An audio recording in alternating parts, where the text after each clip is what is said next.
जय श्री कृष्णा जी। राधे राधे। आप सबको मेरा ढेर सारा राम राम और प्यार भरा नमस्कार।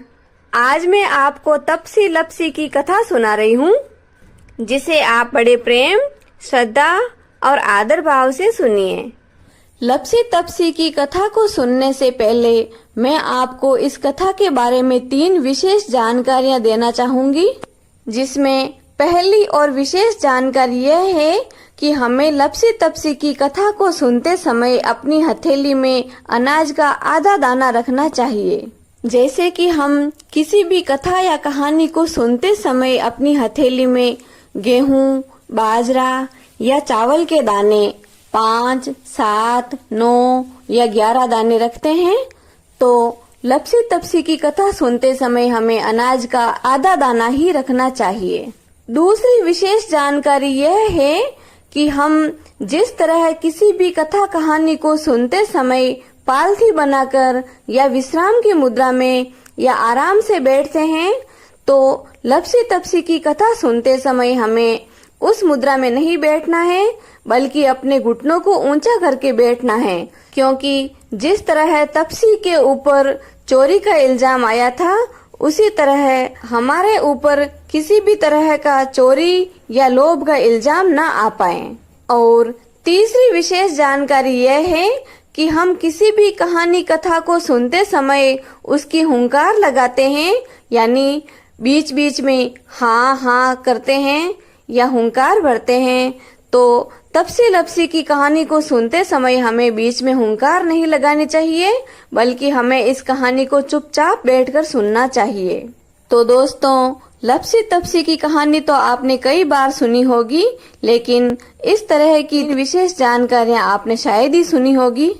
यदि ये बातें या ये जानकारियां आपको अच्छी लगी हो, तो आप इस कहानी को ज्यादा से ज्यादा शेयर करें तथा लाइक एवं सब्सक्राइब करें, और मुझे कमेंट बॉक्स में कमेंट करके जरूर बताएं कि ये आपको कैसी लगी। अब आप ध्यान पूर्वक लपसी तपसी की कहानी सुनिए। एक तपसी और एक लपसी थे।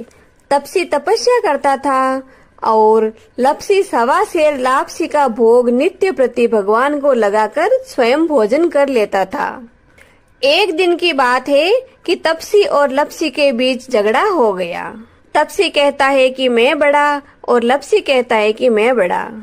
इतने में इधर उधर से घूमते हुए नारायण नारायण करते करते नारद जी आ गए। नारद जी इन दोनों के पास में आकर बोले कि तुम क्यों झगड़ा कर रहे हो भाई। तब तपसी ने कहा कि मैं बड़ा हूँ और लपसी ने कहा कि मैं बड़ा हूँ। इस तरह दोनों को झगड़ते हुए देखकर नारद जी ने कहा कि भाई तुम दोनों आपस में झगड़ा मत करो, मैं तुम्हारा न्याय करता हूँ। नारद जी ने तपसी से पूछा कि तुम कैसे बड़े हो। तब तपसी ने कहा कि महाराज, मुझे तपस्या करते हुए 12-12, 24 वर्ष हो गए हैं।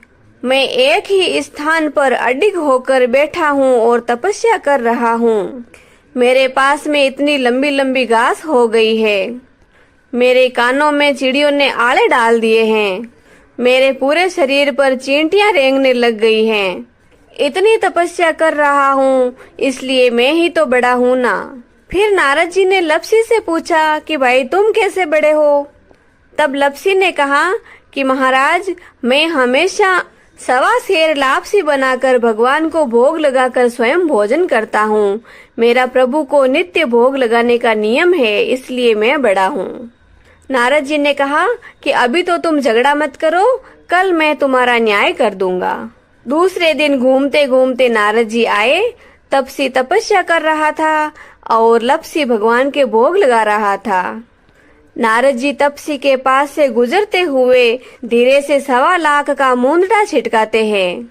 तपसी आंखें बंद किए हुए तपस्या करते करते हाथ से टंटोड़ा मारकर उस मूंदड़े को अपने घुटने के नीचे छुपा लेता है। थोड़ी देर बाद नारद जी आते हैं और तपसी और लपसी दोनों पूछते हैं कि बताओ महाराज, हम में से कौन बड़ा है। तपसी कहता है कि मैं बड़ा हूँ और लपसी कहता है कि मैं बड़ा हूँ। फिर दोनों में झगड़ा शुरू हो जाता है। तब नारद जी कहते हैं कि भाई तुम आपस में झगड़ा मत करो, मैं तुम्हारा न्याय करता हूँ। नारद जी ने तपसी से कहा कि भाई तपसी, तू बड़ा कैसे है, लपसी बड़ा है। इतना सुनते ही तपसी को क्रोध आ गया। नारद जी ने कहा, अरे भाई भाई क्रोध मत कर, अपना घुटना ऊंचा कर। तपसी ने जैसे ही घुटना ऊंचा किया तो चमाचम करता हुआ 1.25 लाख का मूंदड़ा तपसी के घुटने के नीचे से निकला। तब नारद जी ने कहा कि भाई तपसी, तू तो तपस्वी है, फिर ये क्या है? तेरी तपस्या में हीन हो गया, क्योंकि तू तपसी नहीं है, तू तो लोभी बन गया। लोभ के मारे तूने 1.25 लाख का मूंदड़ा अपने घुटने के नीचे डाल दिया था। अब तेरे किए कराए पर पानी फिर गया है। तेरी 12-12, 24 वर्ष की तपस्या पूरी की पूरी खत्म हो गई है। इस कारण अब लपसी बड़ा है। तब तपसी ने हाथ जोड़कर नारद जी से कहा था कि भगवान, मेरे भीतर लोभ जागृत हो गया था। मैंने सोचा कि मैं अपनी तपस्या पूर्ण करके घर जाऊंगा तो बहन, सुहासनी, आणजी, भाणजी सबको दान दूंगा। इसलिए मैंने इस मूंदड़े को अपने घुटने के नीचे छुपा लिया था। अब आप मेरा कोई मार्ग निकालो, मेरी पूरी तपस्या हीन न हो जाए, इसलिए कोई उपाय बताओ। ऐसी बातें करते करते तपसी नारद जी के सामने गिड़गिड़ाने लग गया। तब नारद जी बोले कि कोई कहानी कथा कहता होगा और तेरी कहानी नहीं कहेगा तो उसका फल तुझे होगा।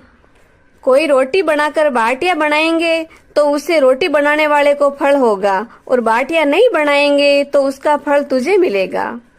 कोई कांचली देकर कसना देंगे तो उसका फल उसे होगा, यदि वे कसना नहीं देंगे तो उसका फल तुम्हें होगा। कोई ब्राह्मण जिमा कर दक्षिणा देवेंगे तो उसका फल उन्हें मिलेगा, यदि वह ब्राह्मण जिमा कर दक्षिणा नहीं देवेंगे तो उसका फल तुझे मिलेगा। कोई साड़ी देकर ब्लाउज देगा तो उसका फल उसे मिलेगा, यदि वह ब्लाउज नहीं देगा तो उसका फल तुझे मिलेगा। कोई दीपक से दीपक लगावेगा, उसका फल तुझे मिलेगा। पैर के ऊपर से होकर पैर धोएंगे, उसका फल तुझे मिलेगा। ननंद को भोजन करवाकर नानंदी को भोजन करवाएंगे तो उसका फल उसे मिलेगा, यदि ननंद के साथ नानंदी को भोजन नहीं करवाएंगे तो उसका फल तुम्हें मिलेगा। कोई गाय देकर चरी देंगे तो उसका फल उन्हें मिलेगा, यदि वे गाय के साथ चरी नहीं देंगे तो उसका फल तुम्हें मिलेगा। कोई मोचड़ियां देकर तेल की उंगली लगावेंगे तो उसका फल उन्हें मिलेगा, यदि मोचड़ियों पे तेल की उंगली नहीं लगावेंगे तो उसका फल तुम्हें मिलेगा। इस तरह नारद जी ने तपसी के लिए विभिन्न प्रकार के रास्ते निकाले और तपसी को अपनी तपस्या का फल मिला। इस तरह तपसी और लपसी में न्याय करके नारद जी वहां से चले गए। बोलिए तपसी लपसी की जय। जय श्री कृष्ण जी। राधे राधे।